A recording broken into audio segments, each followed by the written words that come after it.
L'invité de la matinale, Philippe Dornier. Fanny Gauvin, trésorière de l'USM, l'Union syndicale des magistrats. Je rappelle le contexte.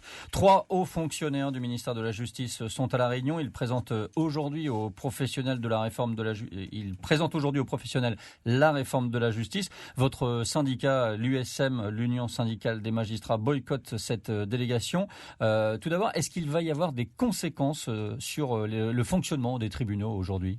Alors non, nous n'appelons pas à la grève. Nous appelons simplement les magistrats qui sont invités par le ministère à cette présentation à ne pas s'y rendre. Mais les audiences auront lieu comme prévu. Tout à fait. Qu'est-ce que vous attendez de cette démarche ? Le gouvernement, vous pensez qu'il peut encore reculer sur cette réforme ? Oui, tout à fait. Et nous devons rester mobilisés puisque, alors une des dispositions en matière pénale sur lesquelles nous sommes opposés, c'était la création d'un parquet national antiterroriste.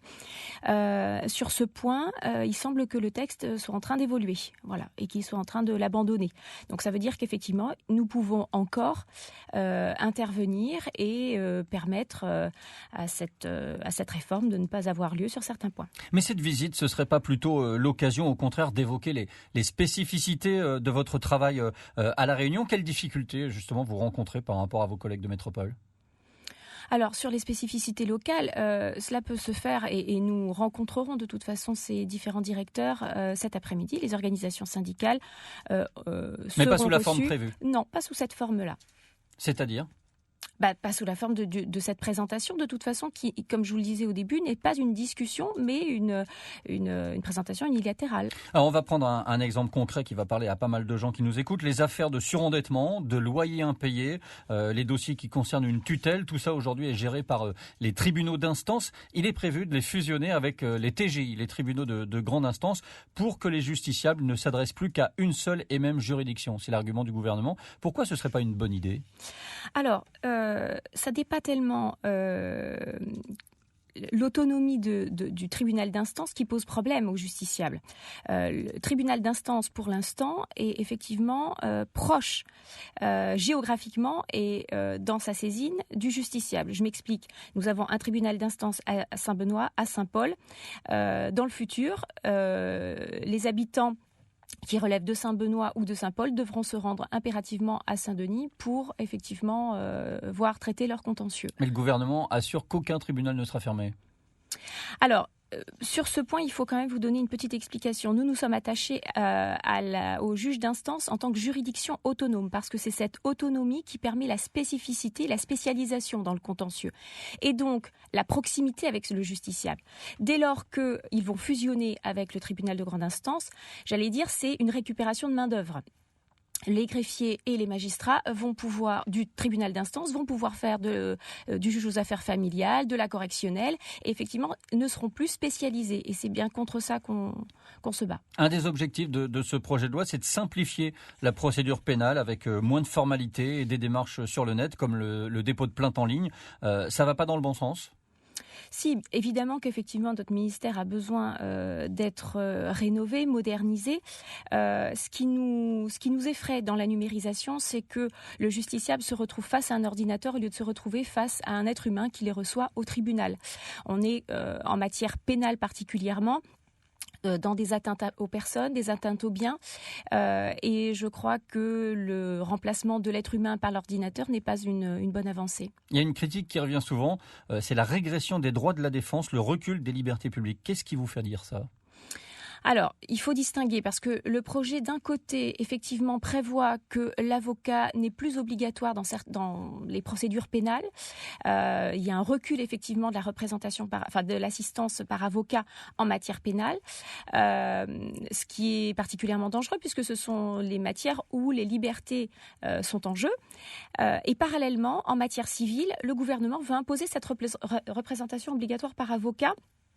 Là où il s'agit de petits litiges de la vie courante, où les sommes en jeu ne sont pas forcément importantes, et c'est sur ce terrain qu'effectivement il y a une espèce d'incohérence. Je dis attention à la représentation obligatoire. L'assistance et le droit à un avocat doit rester un droit et non devenir une obligation. Donc ça, c'est en matière civile. Autre chose, beaucoup d'affaires sont jugées longtemps après les faits à la cour d'assises. Là, la garde des Sceaux, elle propose de créer un tribunal criminel départemental pour répartir les dossiers et aller plus vite. Qu'est-ce qui pose problème ? Alors, sur cette disposition, je serai effectivement rapide puisque l'Union syndicale des magistrats n'est pas opposée à cette création qui effectivement permettra de réduire un certain nombre de délais et qui évitera la pratique actuelle de la correctionnalisation des faits criminels, notamment en matière d'infractions sexuelles. Que les affaires soient jugées par les tribunaux correctionnels, c'est ça? Alors, par des magistrats professionnels, on reste en matière criminelle, donc avec des peines lourdes criminelles, mais par des magistrats professionnels, non plus par des jurés. Des associations de victimes disent oui, mais on accordera moins d'importance à des affaires de viol, par exemple. Alors, je ne suis pas forcément d'accord, mais il est vrai que la Les cour peines d'assises... encourues seront moins lourdes. Oh, je ne sais pas. En tout cas, ça permettra. On sera toujours en matière criminelle, donc voilà. Moi, je suis pas opposée à cette réforme. Le développement des peines alternatives, vous êtes contre? Par exemple, une personne condamnée à une peine comprise entre 1 et 6 mois de prison, elle ne serait pas incarcérée, elle exécuterait sa peine en dehors. Écoutez, c'est déjà presque la réalité, puisqu'aujourd'hui, les juges d'application des peines sont systématiquement saisis dès lors que la peine est inférieure à 2 ans. En règle générale, effectivement, entre 1 mois et 6 mois, il y a des peines alternatives déjà qui sont prononcées à l'audience et le juge d'application des peines procède à l'aménagement dans la plupart des cas. Donc, et à l'inverse, les peines au-delà d'1 an de prison, les peines qui sont plus lourdes, elles devraient être strictement appliquées avec moins d'aménagement qu'aujourd'hui. Oui, alors là aussi c'est une incohérence puisque le but de la réforme est d'éviter une surpopulation carcérale et donc de vider les prisons. Or là, on fait un recul puisqu'effectivement on incarcérera plus. La hausse prévue du budget de la justice, hausse spectaculaire, 8,3 milliards d'euros en 2022 au lieu de 6,7 milliards l'année dernière. C'est un signe encourageant, non ? Alors, nous sommes un petit peu... nous attendons de voir, en fait, quelle va être l'affectation de ces fonds. Puisqu'on nous annonce une hausse de budget, mais il est à craindre que la majorité de ce budget aille en réalité à la numérisation, et donc à tout le matériel informatique et aux sociétés privées qui seront en charge de ces marchés publics. Il y a de plus en plus de lois qui sont votées en ce moment, certaines difficilement applicables, sans doute comme le texte sur les fake news par exemple. Votre point de vue là-dessus, est-ce qu'on légifère trop ? De toute façon, on a une habitude effectivement en France d'empiler les textes les uns par rapport aux autres et de ne pas avoir de réforme cohérente. Je dirais que c'est comme ça depuis des années. Mais ça a tendance à s'aggraver, vous pensez ? Oui, de toute façon, dès lors qu'on n'a pas de réflexion de fond pour penser des concepts, on va empiler des dispositions les unes par rapport aux autres et les remplacer et laisser les anciennes aux oubliettes.